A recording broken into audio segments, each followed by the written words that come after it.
ओम नमः शिवाय। आज हम सुनने जा रहे हैं प्रदीप मिश्रा जी के द्वारा की गई दिव्य कथाएं। यह वीडियो धार्मिक उद्देश्य के लिए बनाया गया है। चलो तो शुरू करते हैं। और मेरे इस मन को ऐसा बनाकर भेजना कि इस मन में स्वयं मेरा शंकर विराजमान हो, स्वयं मेरा शिव इस मन के अंदर हो, चित्त के अंदर। मनुष्य के जीवन की आधे से ज्यादा तकलीफें, मानव जीवन की आधे से ज्यादा समस्या, तकलीफ, कष्ट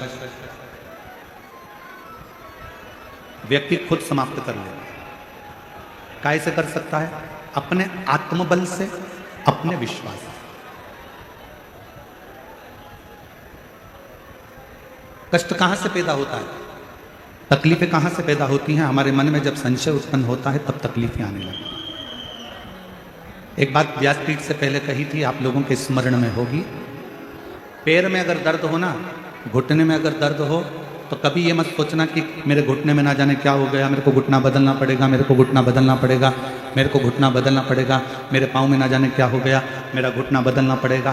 बार बार घुटना बदलने की बात अगर तुम्हारे विचार में आएगी तो तुम्हारा घुटना जरूर बदलेगा।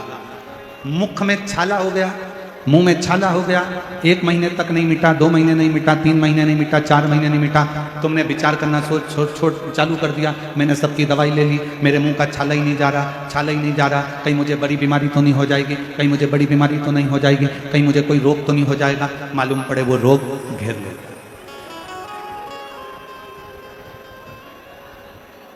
जरा सा शरीर में हाथ लगाकर देखा तो कहीं भाग उठा हुआ नजर आया। जैसे ही उठा हुआ नजर आया तो मन में आया कि मुझे कहीं गांठ तो नहीं हो गई, मुझे कहीं गांठ तो नहीं हो गई, मुझे कहीं गांठ तो नहीं हो गई, गठान तो नहीं हो गई। और वो याद करते करते आखिरी में शरीर में वो गांठ हो जाती। ये कैसे होता है? शिव महापुराण की कथा कहती है, पहले का एक नियम रहा, आप अपने घर में बैठकर अपनी बेटी को याद करो तो 2 दिन के अंदर बेटी का या तो पत्र आ जाएगा या कोई सूचना आ जाती है कि बेटी के यहां से कोई ना कोई आया है। बोलो सही है कि गलत है?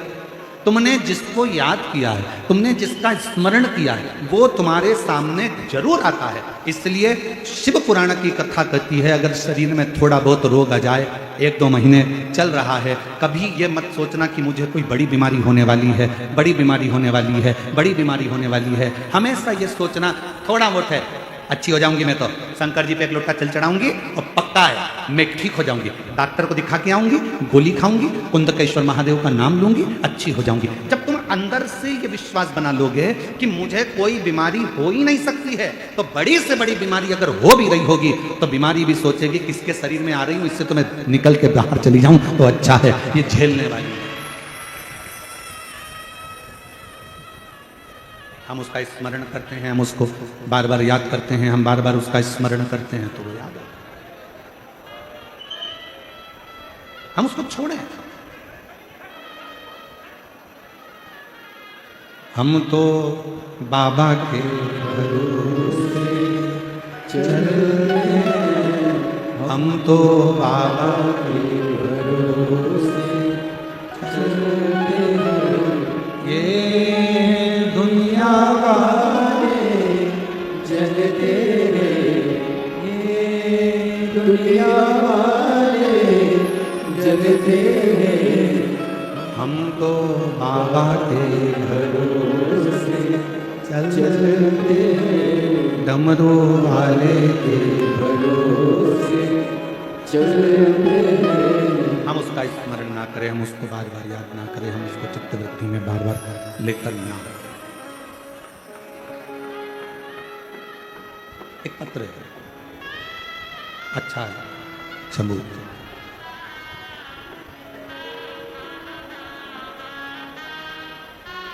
शंभू, मैं सो मनीषा जयवंत नाइक, महाराष्ट्र जिला परभणी की रहने वाली। बाबा का क्या गुणगान करूं गुरुदेव। मेरे पास परिवार के साथ आपकी कथा संभाजी नगर में पहली बार सुनने के लिए मैं संभाजी नगर में आई। मेरी बच्ची की अच्छी पढ़ाई को होकर नौकरी नहीं मिल रही। हमेशा बेटी नाराज हो जाती कि मेरी नौकरी नहीं लग रही। आखिरी में उसने हिम्मत छोड़ दी। और अभी आपको कथा में कहा कि अपनी हिम्मत ही तो नहीं छोड़। डॉक्टर कह दिया कि तुमको ये रोग है, उसका बार बार मनन चिंतन मत करो। बैठा है ना तुम्हारा पिता, पूरा भरोसा रखती हो ना भगवान शंकर पर। बेटे को पढ़ा दिया, लिखा दिया, इंजीनियर बना दिया, डॉक्टर बना दिया, उसको अच्छा एग्जाम दिला दिया, नौकरी नहीं लग रही, बेटा हिम्मत हार रहा है, तो बच्चे से कह दो काय को हिम्मत हारना, बैठा है ना तेरा नाना, बैठा है ना तेरा दादा, क्यों चिंता। मेरी बेटी ने हिम्मत हार ली, उसका मन उच्चिष्ट हो। तब मेरी बेटी से मैंने कहा कि तू हिम्मत मत हार, एक बार फिर प्रयास कर। अब की बार शिव जी का व्रत कर, पशुपतिनाथ का, सीहोर चली जा, कावड़ भर कर आएगी। मेरी विश्वास करता है कि सीहोर की कावड़ भरने के बाद तेरा सिलेक्शन होगा। और उसने वैसा ही करा। और बाबा की ऐसी कृपा हुई गुरुदेव कि उसने जो पुराना एग्जाम दिया था, बाबा की कृपा से उसका वो एग्जाम क्लियर हो गया।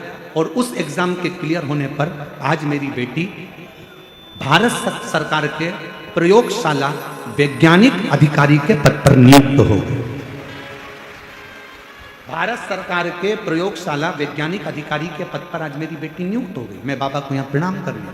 एक पत्र और देखिए, अच्छा है। छाया हरीशचंद्र मुंडे, परली बैजनाथ बीड़ जिला की रहने वाली हूं। मेरा मोबाइल नंबर ये है। मैं बाबा का क्या वर्णन करूं। मैंने 3 साल पहले आपकी कथा परली में मेरे बेटे की सरकारी नौकरी नहीं थी, उसके लिए सुनी थी। वो भी दुनिया के कहने पर कि कथा सुनने से पंडाल में बैठकर मांगने से मिलता, तुम्हें भी बैठ। और बाबा का मैं क्या गुणगान करूं गुरुदेव। जिस दिन से मैंने परली की कथा सुनी उसी दिन से मैंने शिव जी के मंदिर जाना चालू करा। मेरे बेटे को भी मंदिर भेजना प्रारंभ करा। बेटे को बाबा के कावड़ यात्रा के लिए भेज दिया। पैदल चलकर कावड़ भरी। जहां बैठी हो, अगर जिन जिन के पत्र पढ़े जा रहे हैं, अगर वो बैठी हो तो बेलपत्र लेने के लिए आ सकते हैं। कावड़ भरने के लिए भेज दिया। बाबा ने ऐसी कृपा कर दी गुरुदेव, दुनिया की दृष्टि में सीहोर की कावड़ केवल कावड़ है, पर हम कहते हैं कि ये नवयुवक बेटा बेटी के लिए एक बल प्रदान करती है, एक एनर्जी देती है, एक सुख प्रदान करती है। गुरुदेव आज मेरे बेटे का सिलेक्शन हो गया। सीआईडी, ईडी, इनकम टैक्स, ये सारी नौकरियां मेरे बेटे को एक साथ में मिली। पर मेरे बेटे ने जीएसटी के इंस्पेक्टर की नियुक्ति मेरे बेटे को पोस्ट बारशी में मिला है। मैं बाबा को यहां प्रणाम करने के लिए, मेरा बेटा जीएसटी इंस्पेक्टर के पद पर नियुक्त हुआ। ये शिव की उदारता, ये शंकर की कृपा।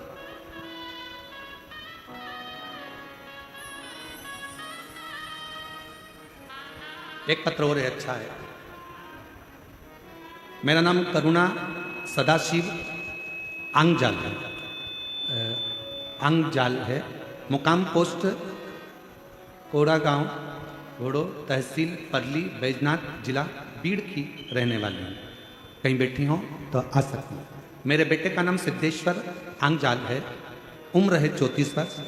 उसने पढ़ाई करने के बाद 3 साल तक प्राइवेट कंपनी में काम किया, पर उसका मन सरकारी नौकरी का था। एक दिन उसने कहा, माँ क्या मेरी सरकारी नौकरी लग सकती है। मैंने अपने बेटे से कहा कि तू एक काम कर, वो सीहोर वाला मिश्रा जी है ना, गुरुदेव जी कथा चालू है, तू एक बार उनकी कथा सुन और 1 लोटा जल चढ़ाना प्रारंभ कर।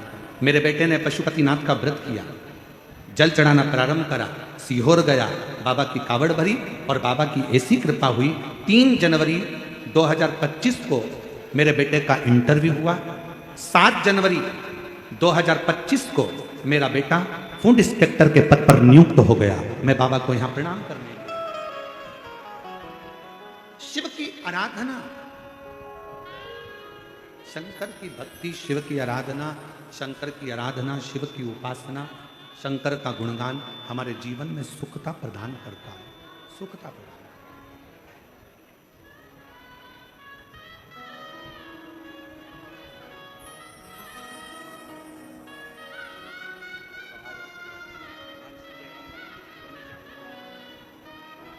बेटी का जॉब लगा है, एक बार जोरदार ताली बजाकर स्वागत करें।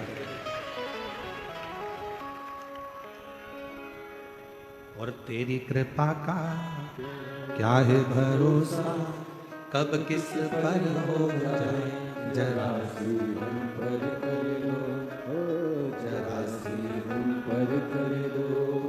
तेरी कृपा का क्या है भरोसा, कब किस पर हो जाए जरा सी हम पर कर दो, जरा सी हम पर कर दो।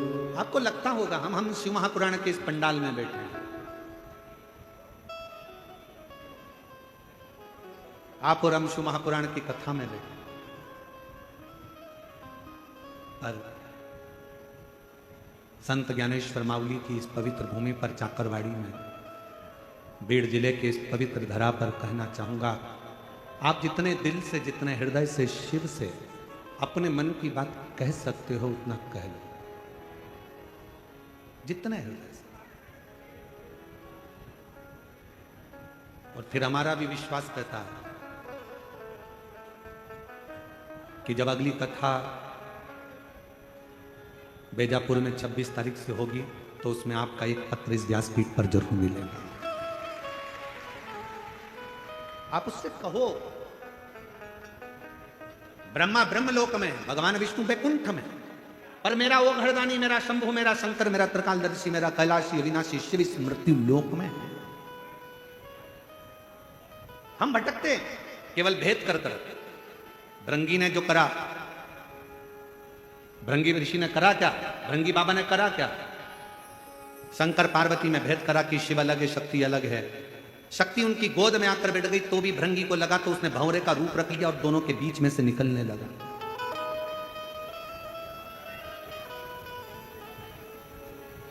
शिव और शक्ति में भेद करने लगे और दोनों के मध्य में से भंवरा बनकर निकलने लगे। तब मां पार्वती जी को जो क्रोध आया, मां जगत जननी पार्वती जी ने कहा, रे भृंगी, तूने मुझ में और शिव में भेद कर लिया। तीसरे दिन की कथा में इस व्यासपीठ से कहा गया था कि राम में, कृष्ण में, नारायण में, ब्रह्मा में, दत्त में, मेरे हरि विठल में, मेरे शंकर भगवान में, संत ज्ञानेश्वर माउली में, मेरे शंभु में कोई भेद नहीं, सब एक। गुलाब जामुन खाओगे पेट में जाएगी कि और कहीं जाएगी? हर जम के तो बोलो, पेट में। पूरन पोली पेट में, छाछ पेट में, आलू बड़ा पेट में, बड़ा पाव पेट में, सांबर पेट में। इन सबका डिपार्टमेंट अलग अलग पेट में नहीं है कि इडली को यहां रखा जाएगा, बड़ा पाव को इधर रखेंगे, गुलाब जामुन को इधर रखेंगे, कांजी बड़ा को इधर रखेंगे, पूरन पोली को ऊपर रखेंगे। ये अलग अलग तुम्हारे फ्रीज में अलग अलग खन होते हैं, पर पेट के अंदर इन सबको रखने का अलग अलग खन नहीं है। जो खाया सब पेट में गया, पेट में जाकर ब्लड बन गया, ब्लड बनकर शरीर में दौड़ता रहा। बस उसी तरह जैसे सब खाया, सब पेट में गया और जाने के बाद एक ब्लड की बूंद बन गई, उसी तरह तुम राम कहो, कृष्ण कहो, हरि विठल कहो, पांडुरंगा कहो, संत ज्ञानेश्वर माउली कहो, शिव कहो, ओघड़दानी कहो, विश्वनाथ कहो, महाकाल कहो, चाहे तुम्हारी मर्जी पड़े उसको भजो, आखिरी में जाना उसी की शरण में है। एक ही स्थान है जहां हम पहुंचे। सबके लिए अलग अलग स्थान नहीं है। तुम जिस भाव से पुकारोगे वो तुम्हारी साक्षीता ग्रहण करें।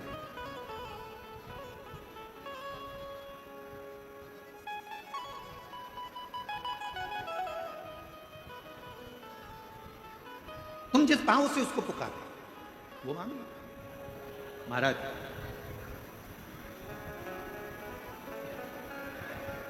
मेरे ओघड़दानी, मेरे शंभु, मेरे शंकर अपने जीव का कल्याण करने के लिए ये भी नहीं देखते कि मेरे पास में देने के लिए कुछ है कि नहीं।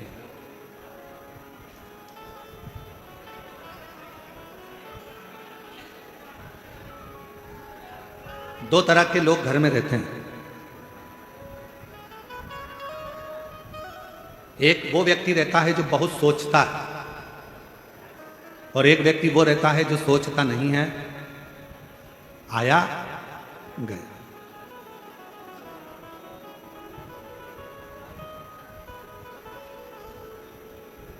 मस्त जिंदगी जी रहा, और दोनों की शादी हो गई, दोनों की पत्नी है।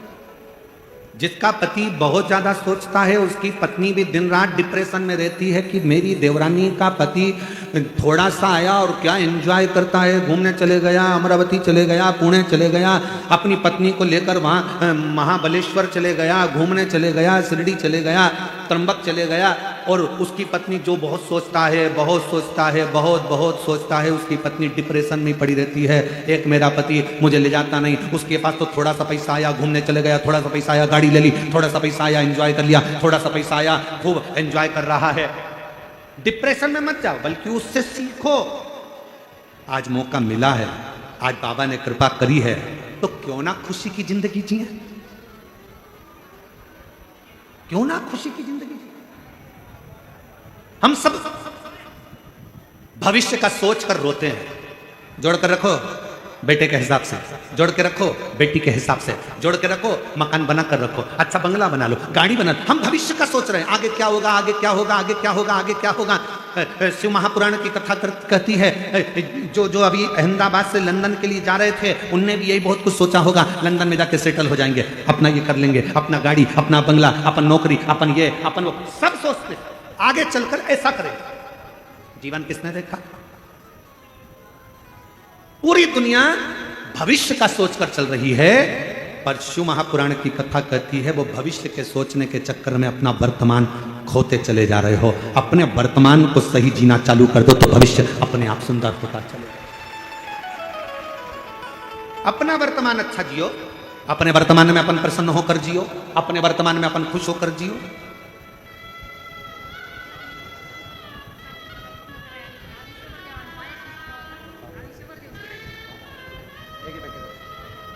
बेटे की नौकरी लगी है, एक बार जोरदार ताली बजाकर स्वागत, वंदन, अभिनंदन।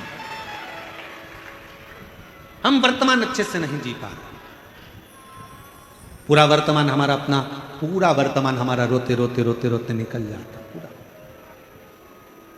और भविष्य की चिंता करते करते। और कल हम बैठे थे महाराज जी के पास में, काशी वाले महाराज जी, श्री गणेश शास्त्री जी महाराज जी के पास में बैठे थे, दोनों उनके शब्द थे कि पूरी दुनिया भविष्य की चिंता में लगी है और वर्तमान में खुश होकर नहीं जी पा रही। इस वर्तमान में आप थोड़ा सा देना सीखो, इस वर्तमान में आप थोड़ा सा प्रदान करना सीखो। हम तुमसे धन देने की बात नहीं कर रहे, हम तुमसे संपदा देने की बात नहीं कर रहे। इस वर्तमान में अपने चलते हुए जीवन में थोड़ा देना सीखो। क्या देना है? क्योंकि कली काल के अंदर भगवान शंकर ने मां जगतजननी दुर्गा भवानी मां पार्वती से कहा, पार्वती घोर कलयुग के अंदर मनुष्य जो देगा उसे वही प्राप्त होगा। आप किसी को स्माइल दीजिए, आपको स्माइल मिलेगी। आप किसी को यश दीजिए, आपको यश मिलेगा। आप किसी को सम्मान दीजिए, आपको सम्मान मिलेगा। आप किसी का गुणगान करिए, कोई आपका गुणगान करेगा। आप किसी को अच्छा बोलिए, आपको अच्छा मिलना प्रारंभ हो जाएगा। और इसी कलिकाल में आप किसी को गाली देकर देख लीजिए, आप एक दोगे और चार सुनाकर चला जाएगा।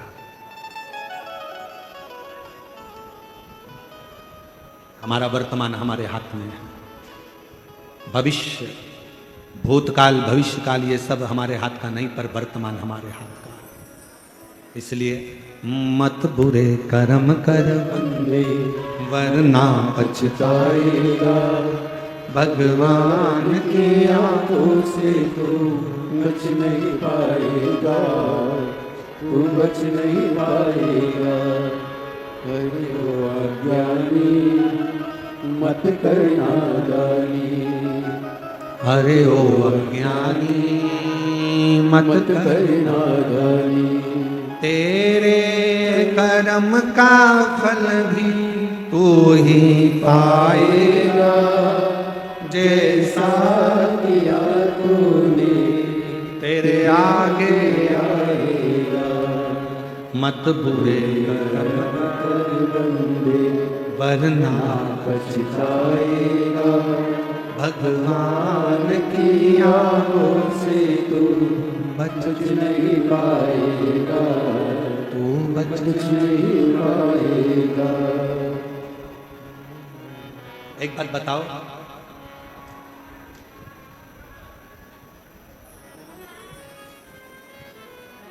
बच्चे को मेला कब तक अच्छा लगता है?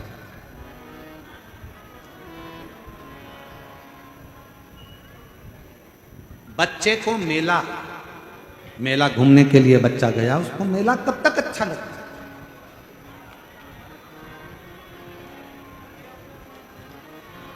जम के तो बोलो, वो चाकरवाड़ी वाली।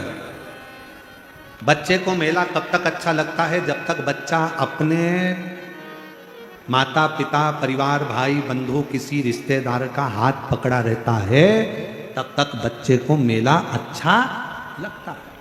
बच्चे का हाथ छूट गया, परिवार के लोग कहीं चले गए, तो बच्चे को मेला अच्छा लगेगा क्या? जम के तो बोलो। कब तक मेला अच्छा लग रहा है? जब तक वो अपनों का हाथ पकड़कर रखा है। अपनों का हाथ पकड़कर रखा तब तक उसको मेला अच्छा लग रहा है।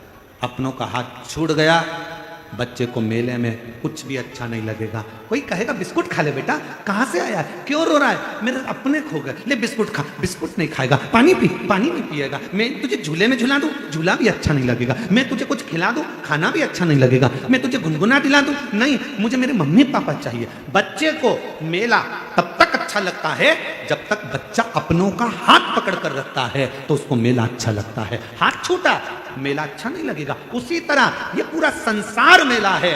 आप जब तक शंकर का हाथ पकड़ कर रखे हो तब तक संसार अच्छा लगेगा। जिस दिन संसार में भगवान शिव का हाथ छूटा, उसके बाद कुछ अच्छा नहीं।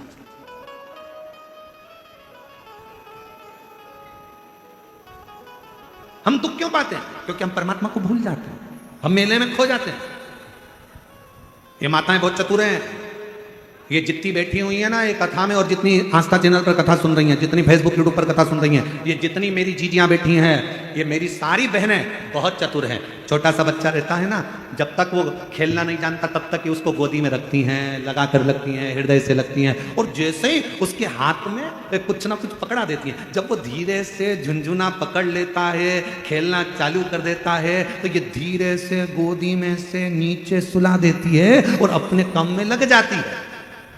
ये मेरी जीजियां इतनी चतुर हैं। बच्चा जब तक झुनझुना नहीं पकड़ता, बच्चा जब तक खेलना चालू नहीं करता, बच्चा जब तक कोई वस्तु से अपना दिल नहीं लगाता, तब तक माताएं उसको गोदी से नीचे नहीं उतारती। उसी तरह परमात्मा है। परमात्मा भी कहते हैं, मैंने तुझे अपनी गोदी में बिठा कर रखा है, मैं तुझे धन का झुनझुना पकड़ाऊंगा, गाड़ी का झुनझुना पकड़ाऊंगा, बंगले का झुनझुना पकड़ाऊंगा, मैं तुझे वैभव का झुनझुना पकड़ाऊंगा, मैं तुझे सत्ता का झुनझुना पकड़ाऊंगा, मैं तुझे इन सब में खेलने के लिए दे दूंगा, और अपना पीछा छुड़ाकर मैं तुझसे दूर चले जाऊंगा। मां जमीन पे सुलाकर अपने काम में लग जाती है, परमात्मा तुम्हें सारा वैभव देकर अपने काम में लग जाता है। तब हमें दुख अनुभव होने लगता है। तब हमें लगता है मेरी गाड़ी, मेरा बंगला, मेरी जायदाद, मेरा सोना चांदी हीरा पन्ना, ये सब मुझे अच्छा क्यों नहीं लग रहा, मेरे अंदर शांति क्यों नहीं आ रही? क्योंकि मेरे परमात्मा ने मुझे गोदी से नीचे उतारा,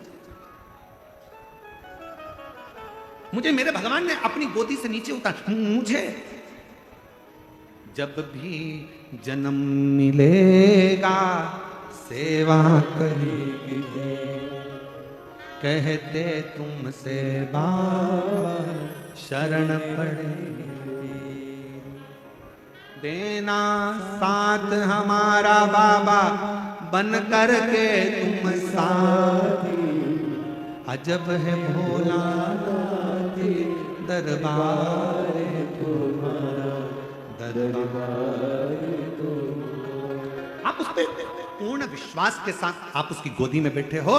जब तक उसकी शरणागति में हो, गोदी में हो, तब तक दुख नहीं है।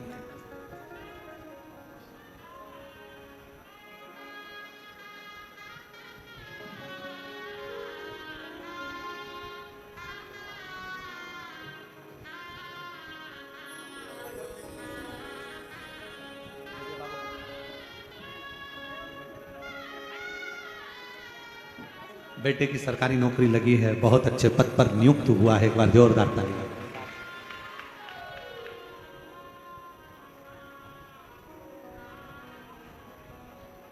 आज हमारे कल नहीं परसों के दिन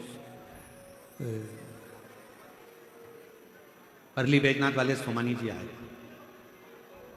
आज वो शायद उनके पिताजी आए नहीं है ना, सोमानी जी के पिताजी परसों आए। अच्छा कल है, हाँ कल है। उन्होंने एक प्रश्न किया, विश्वास और अंधविश्वास में कितना अंतर है?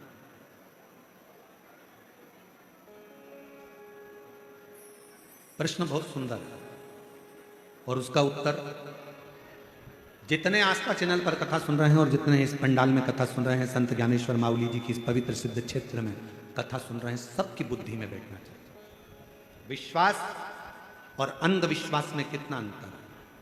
हम छोटी सी बात में माननीय सोमानी जी को हम समझाना बताना चाहेंगे।